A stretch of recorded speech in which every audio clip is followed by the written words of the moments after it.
உலகத்துல நாம செய்கின்ற எந்த ஒரு சிறிய செயலாக இருந்தாலும் அது நல்லதோ கெட்டதோ நிச்சயமாக அதற்கென்று ஒரு பலன் இருந்தே தீரும்.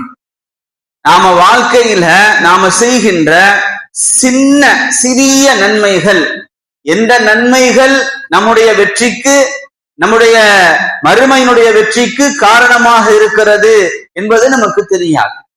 நம்முடைய வாழ்க்கையில நாம செய்கின்ற எந்த சிறிய தவறுகள் நம்முடைய தோல்விக்கு, மறுமையுடைய தோல்விக்கு காரணமாக இருக்கும் என்பது நமக்கு தெரியாது. கண்ணியத்திற்குரியவர்களே, அல்லாஹு தஆலா மிக அழகாக குர்ஆனில சொல்லுகிறான். சூரத்து ஸில்ஸாலில அவருடைய முடிவான அந்த 2 திருவசனங்கள், فَمَن يَعْمَلْ مِثْقَالَ ذَرَّةٍ خَيْرًا يَرَهُ وَمَن يَعْمَلْ مِثْقَالَ ذَرَّةٍ شَرًّا يَرَهُ. யார் அணு அளவு நன்மை செய்கிறார்களோ அவர்கள் அதை கியாமத்து நாளையில பெற்றுக்கொள்வார்கள். யார் அணுவளவு தீமை செய்கிறார்களோ அவர்கள் அதை பெற்றுக்கொள்வார்கள். இணையத்திற்குரியவர்களே, மிஸ்கால தர்ரத்தின் அணுவளவு என்கின்ற வார்த்தையை அல்லாஹு தஆலா பயன்படுத்துகிறான்.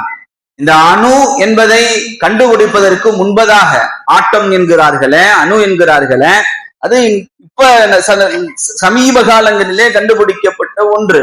குர்ஆன் இறங்கிய காலங்களிலே அவைகள் கண்டுபிடிக்கப்படவில்லை.